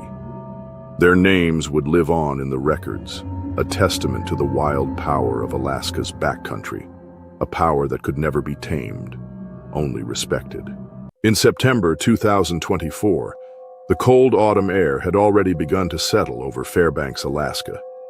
The trees stood tall, their leaves turning golden and red as the season shifted. Deep in the wilderness, a remote cabin sat hidden among the thick forest, offering a quiet escape from the world. This was where 30-year-old Randy Cooper and his friends had gathered for a weekend of relaxation. They had all known each other for years, bonded by their love for adventure and the outdoors. Randy was always the most daring of the group. Born and raised in Montana, he had spent much of his childhood exploring the rugged terrain of the western states. He was deeply fascinated with nature and believed he understood the wild better than most. His confidence often led him to take risks that others avoided. His friends, while sometimes cautious, enjoyed his fearless energy. The group sat around the cabin's wooden table that night, sharing stories and drinking beers. The quiet forest outside felt distant, as laughter filled the small space. The more Randy drank, the bolder his words became. He spoke about his experiences with wildlife, claiming that bears were misunderstood. He told his friends that as long as a person remained calm, a bear would not see them as a threat. The others listened, amused, but doubtful. As the night grew darker, one of Randy's friends noticed movement near the tree line. A large figure shifted between the shadows, barely visible under the moonlight. It was a grizzly bear wandering through the area in search of food. The group fell silent, staring through the cabin window. Most of them felt uneasy, knowing how unpredictable such animals could be. Randy, however, saw it as a chance to prove himself. Without hesitation, he stood up and walked toward the door. His friends urged him to stay inside, warning him that the bear could be dangerous. But he ignored their concerns, convinced his presence alone would not provoke an attack. He stepped outside, clapping his hands and calling out into the night. The crisp air carried his voice through the trees. For a moment, nothing happened. The bear remained still, its dark eyes fixed on the unexpected figure before it. Randy continued, waving his arms in an attempt to scare it away. But instead of retreating, the bear reacted differently. The sudden noise had startled it, triggering an instinctive response. Within seconds, it charged forward, its massive body moving with terrifying speed. Randy's confidence faded as he realized his mistake too late. Frozen is in shock. His friends can only watch inside the cabin. The bear reached him in moments, knocking him to the ground with a powerful strike. Its sharp claws slashed across his chest, cutting deep into his flesh. Before he could react, the bear clamped its jaws onto his body, dragging him toward the trees. His screams echoed through the night, but there was nothing his friends could do. The forest was silent again, except for the sound of movement in the distance. Randy's friends remained inside, their hands shaking as they struggled to process what had happened.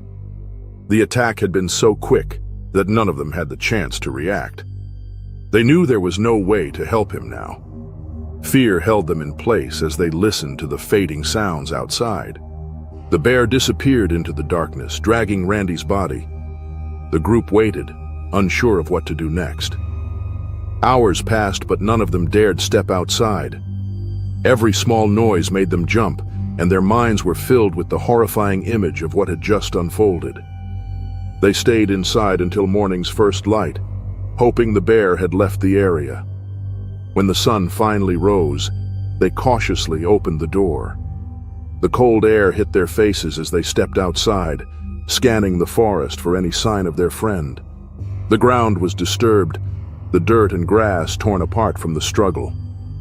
A trail of blood led into the trees, marking the bear's path. They followed it briefly but stopped when they saw what was ahead.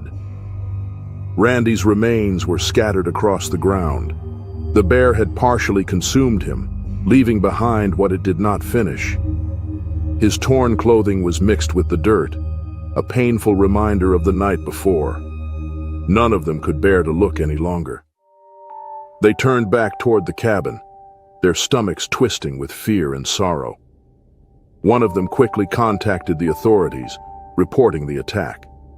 Hours later, wildlife officers arrived at the scene. They followed the tracks deeper into the woods, searching for the bear responsible. It did not take long for them to find it. The bear was still near its kill, guarding what remained of its meal. Officials determined that the attack had not been random. The bear had felt threatened by Randy's actions and reacted defensively. However, because it had now eaten a human, it posed a danger to others in the area. The decision was made to euthanize the bear. The officers aimed to end the threat before it could harm anyone else. News of the attack spread quickly, shocking the local community. Many people in the area were familiar with the dangers of wildlife, but this incident reminded them of how unpredictable nature can be. Experts warned others to respect wild animals and avoid unnecessary risks. They emphasized the importance of staying inside when a bear is nearby and never trying to confront one. Randy's friends struggled to cope with the loss. The memory of that night haunted them, replaying in their minds repeatedly. Once a place of adventure, the cabin now held nothing but sorrow. They left the area soon after, unable to return without being reminded of what had happened. The wilderness remained unchanged, but everything felt different for those who had witnessed the tragedy. Natalia Petrova had always dreamed of sharing the wilderness with her children, passing on her love for the untamed beauty of Siberia. She had grown up in a small village on the outskirts of Novosibirsk, where her father had taught her to respect the land, to read the signs of nature, and to move through the forests as a guest rather than a conqueror. Now, at 34, she wanted her children, Victor, 10, and Irina, 8, to experience that same wonder, to understand the vastness of the world beyond the city. That's why she had decided to bring them along for a hike through the dense forests of Siberia's Altai Mountains. They had set out early on April 5th, 2024, following a little-known trail winding through the thick pines. It was spring, but the cold still clung to the air, damp earth mingling with the icy scent of melting snow. Natalia had read about this route, which is known for its untouched beauty and winding rivers. It was far from any village, from any road, isolated in a way that made her feel both exhilarated and uneasy. Her 10-year-old Victor walked ahead, always eager to lead, his small frame bouncing with energy. He was fearless, always pushing boundaries, a child who longed for adventure. Irina, more cautious at 8 years old, lingered close to her mother, her wide brown eyes scanning the trees, wary of every sound. Natalia knew her daughter had inherited her instinct for danger. She had always been more attuned to the world's quiet warnings. The forest felt alive, whispering with the rustling of unseen creatures. The occasional crack of branches shifted under the weight of something moving beyond sight. Natalia had been in places like this before, but something about this stretch of wilderness suddenly unsettled her. A sudden snap echoed through the trees. It was a heavy sound. In a flash, Natalia stopped. Victor turned his head slightly but kept walking, unaware of the looming presence in the shadows. Irina, gripping her mother's hand, stiffened. The forest went silent. That's when the Russian grizzly, its fur a patchwork of scars and filth, its eyes dark hollows of hunger, emerged from the shadows. The animal was larger than anything Natalia had ever encountered. It stood still for a moment, nostrils flaring, breathing them in. It had been watching them, tracking them. Victor bolted. His instincts told him to run, to put as much distance between himself and the predator as possible. Natalia screamed for him to stop, but the sound barely left her lips before the bear was upon him. It moved impossibly fast, its bulk rippling with raw power. Claws tore into the boy's back, dragging him down in an instant. He didn't even have time to cry out before the bear's jaws clamped around his small frame. Irina didn't move. The little girl stood frozen, staring at the horror unfolding before her, her breath coming in shallow, panicked gasps.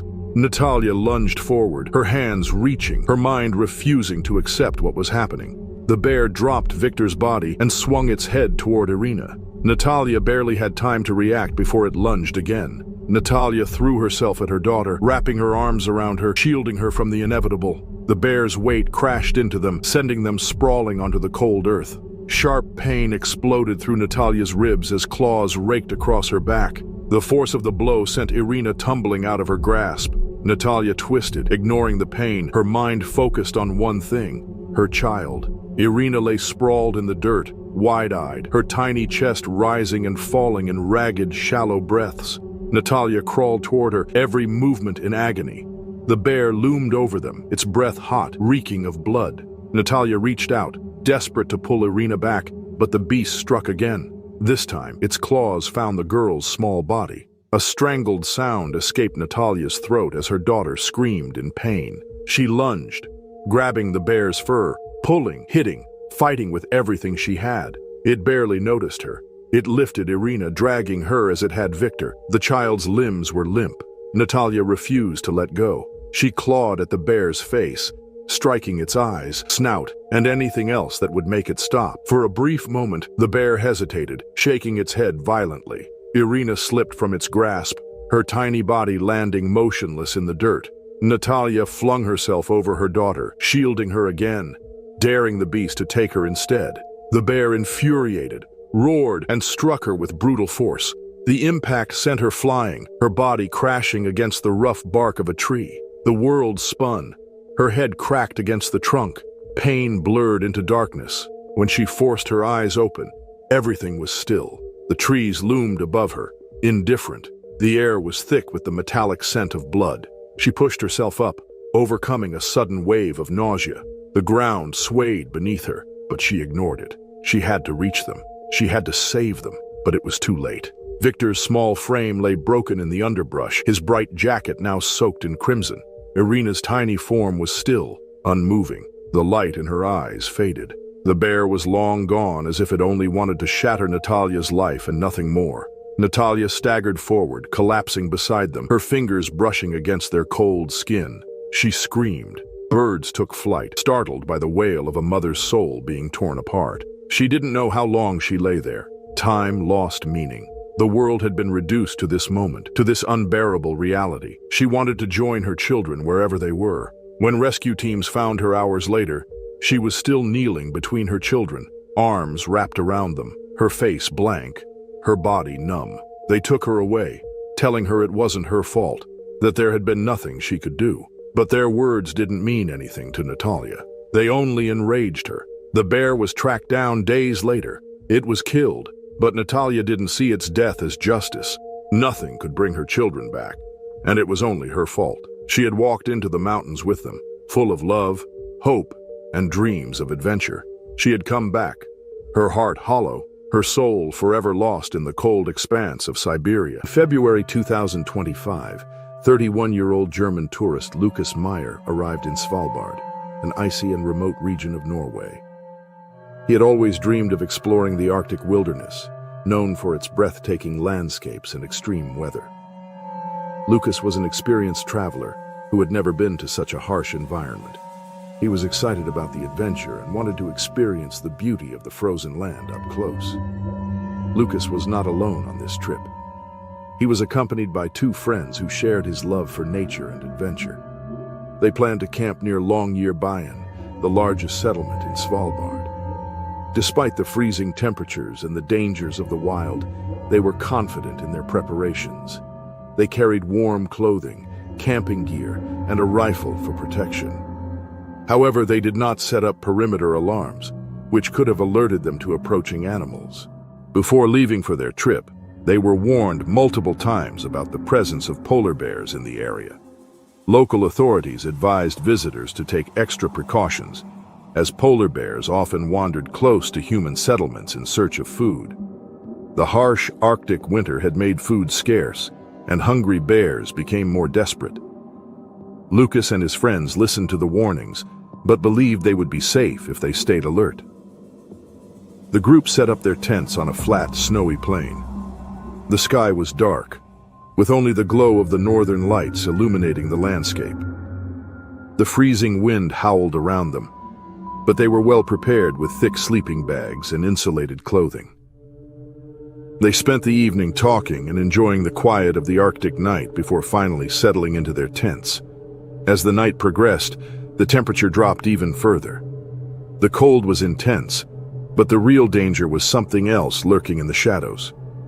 A starving polar bear, much larger than any human, had picked up the scent of the campsite. The massive predator moved silently across the snow, its powerful body blending into the white landscape. It was searching for food, and the scent of the campers had drawn its attention. Without warning, the bear tore through Lucas's tent, its massive claws shredding the fabric instantly. Lucas barely had time to react before the bear's powerful jaws clamped down on his arm, dragging him out into the freezing snow. His screams echoed through the night, waking his friends. They rushed out of their tents, their hearts pounding with fear.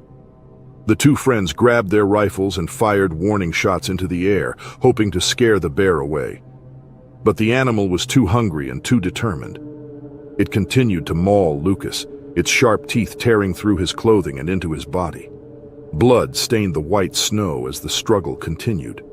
The friends fired another shot, this time aiming closer to the bear.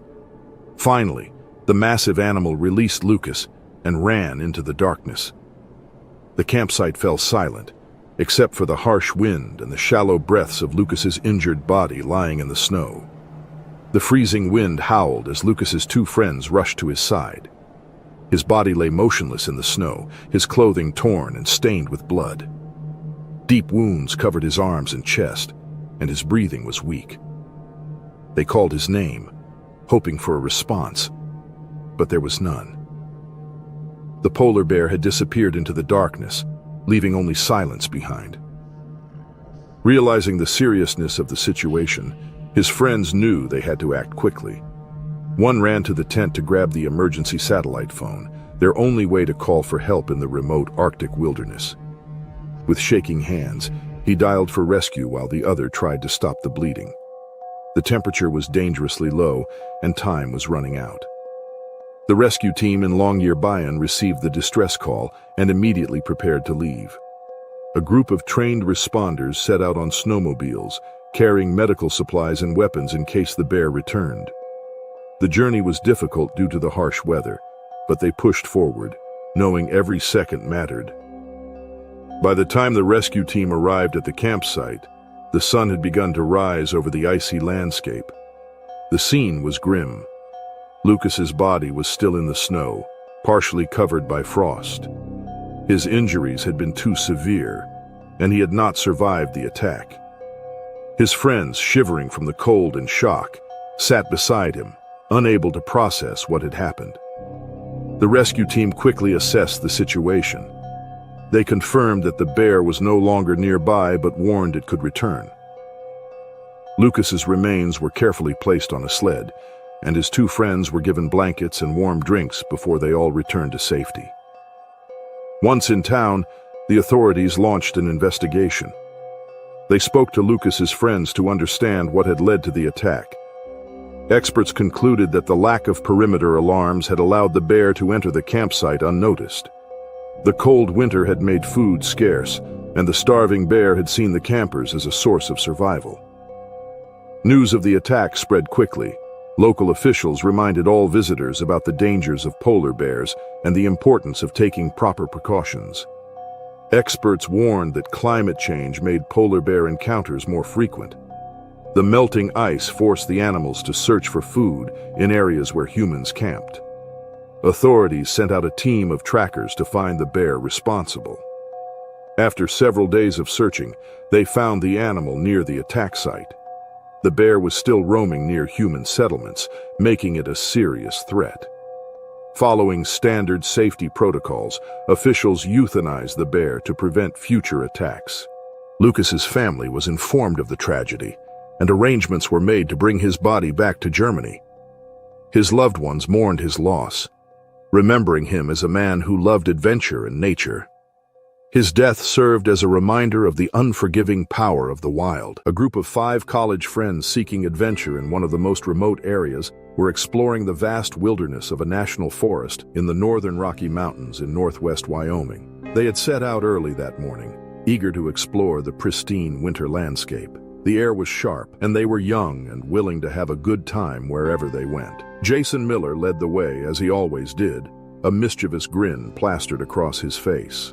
At 24, he was the kind of guy who thrived on thrill-seeking, making every trip more exciting, sometimes at the cost of common sense.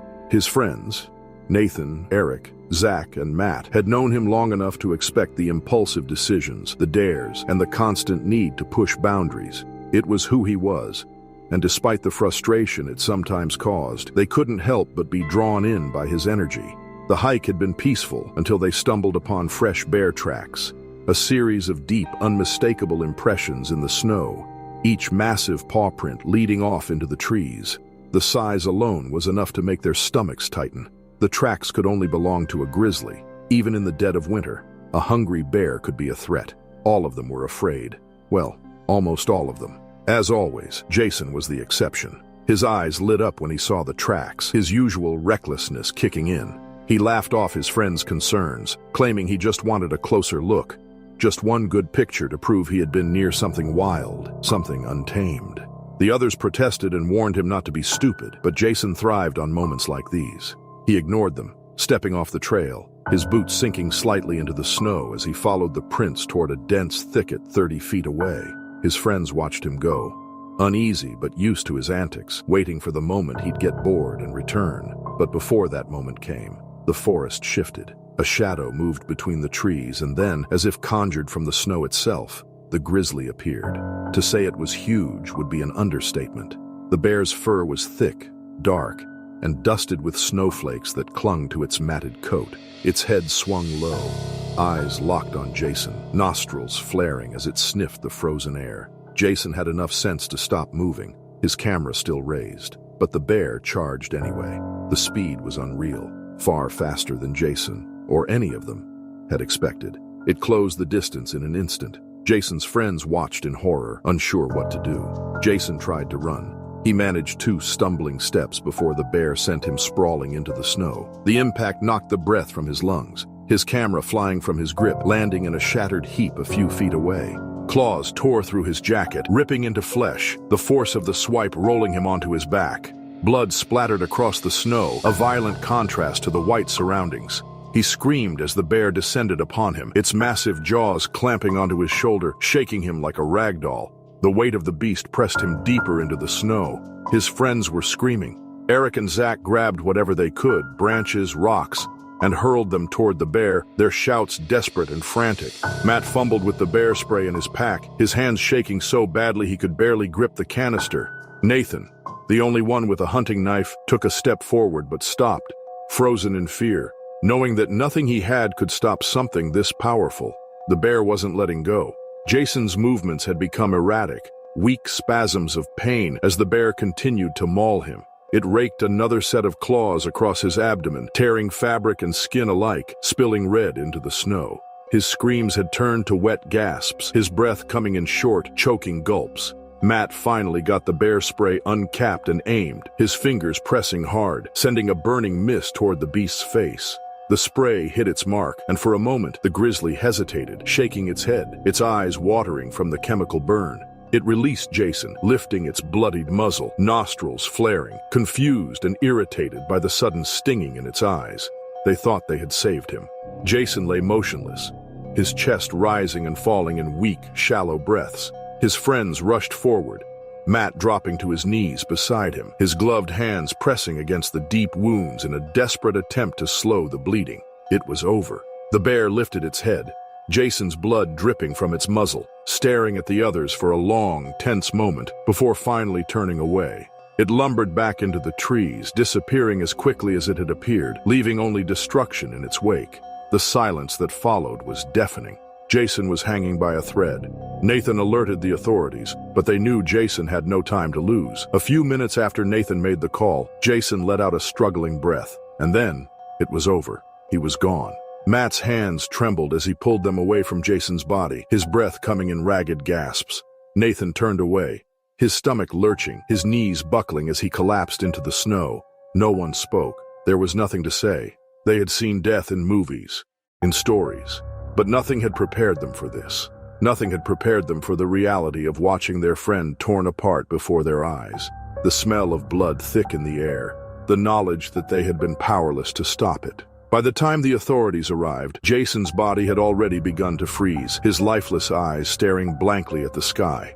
His family, his parents, his younger sister, were left to grieve a son, a brother who had always lived on the edge, always chasing the next thrill. They had warned him once that his luck would run out one day. Ultimately, it wasn't the cold, the isolation, or the rugged terrain that had claimed him.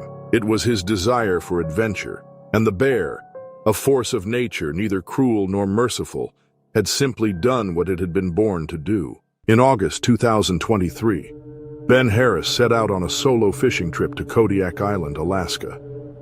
The island, known for its rugged landscape and abundant wildlife, was a paradise for outdoor lovers. A 36-year-old fisherman, Ben had spent years working along the Alaskan coast. He had developed a deep respect for nature and had learned how to navigate its dangers. He had always been fascinated by the wild, drawn to the thrill of being alone in untouched landscapes. Fishing was not just his job, it was his passion. He had traveled to Kodiak Island many times before, enjoying the challenge of catching salmon in its rivers and streams. He carried all his needed supplies, food, a tent, and emergency gear. Among his equipment was a flare gun, something he always took with him for safety. The day had been successful, with Ben catching several fresh fish. As the sun set, he prepared a small fire by the shore, cooking his meal while listening to the gentle waves. The sky darkened and the air grew cold, but Ben found peace in the quiet surroundings. He planned to get some rest and continue fishing in the morning. As he sat by the fire, he noticed movement in the distance. A large, slow, deliberate shape moved between the trees. At first he thought it might be another animal, but as it stepped closer, he recognized the powerful figure of a Kodiak bear. The massive creature, drawn by the smell of fish and smoke, had found its way to his campsite. Ben's heart pounded. He knew the dangers of being too close to a bear. He remained still, watching as it sniffed the air. He needed to act carefully. Any sudden movement could provoke an attack. Slowly, he reached for his flare gun, gripping it tightly. He stood up, taking slow steps backward, hoping to create distance between himself and the animal. The bear, however, showed no sign of leaving. Instead, it stepped closer, lowering its head as if trying to examine him. Ben felt a wave of fear. He had encountered bears before, but never this close. He tried to stay calm, reminding himself of everything he had learned about bear behavior. Before he could react, the bear suddenly lunged forward. It swiped at him incredibly fast, its sharp claws slashing through the air. Ben was knocked to the ground, feeling a burning pain as deep gashes opened on his arm and leg. The impact left him breathless, and for a moment, he lay still, unsure if he could move. Adrenaline took over. Despite the pain, he reached for his flare gun and fired. A bright flash lit the night as the flare shot into the sky. The bear, startled by the sudden burst of light, hesitated. With another loud growl, it turned and disappeared into the trees. Ben remained on the ground, gasping for breath, realizing how close he had come to a far worse fate. Ben lay on the cold ground, his breathing uneven as pain spread through his body. The deep wounds on his arm and leg throbbed, and warm blood soaked through his clothing. His heart pounded, but he knew he had to stay calm. The flare had scared the bear away, but there was no telling if it would return. He needed to move. Using his uninjured arm, he pushed himself up, gritting his teeth against the sharp pain. Every movement sent a burning sensation through his leg, but he had no choice. He could not stay where he was. He needed to reach his tent and call for help before his condition worsened. His supplies were not far, but each step felt like a battle. The night had grown darker, and the air carried a heavy silence. The only sounds were his uneven breaths and leaves rustling in the distance. He forced himself forward, dragging his injured leg as he returned to his campsite. His flare gun was still clutched, ready to fire again if necessary. When he reached his tent, he collapsed beside it, struggling to catch his breath. His satellite phone, stored safely in his backpack, was inside. With trembling fingers, he unzipped the bag and turned on the device. He quickly sent a distress signal, hoping rescue teams would reach him quickly. Minutes passed, feeling like hours. His body ached, and exhaustion weighed heavily on him. He pressed a cloth against his wounds, trying to slow the bleeding. The pain was relentless, but he had survived the worst part. The bear was gone, and help was on the way. The wait felt endless. He listened carefully to the sounds around him, afraid the bear might return. His flare gun remained close, his grip never loosening. His only comfort was knowing that someone had received his signal. He could only hope they would arrive soon. Finally, a faint sound broke the silence. A distant humming grew louder, cutting through the night air. His heart lifted at the realization that a rescue team was approaching. A helicopter's lights appeared in the sky, scanning the area as it neared its location. Moments later, voices called out as rescuers moved through the trees. Flashlights illuminated the campsite, and relief washed over Ben.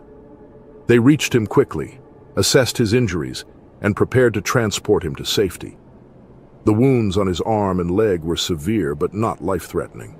The rescuers worked fast, wrapping his injuries and ensuring he was stable. He felt weak, but grateful. He had come dangerously close to losing his life, but he had managed to hold on. As the helicopter lifted off, carrying him away from the wilderness, he looked down at the dark forest below. The encounter had changed him. The wilderness was unpredictable, and even the most experienced could be in danger. He had survived but would never forget the night he faced the Kodiak bear.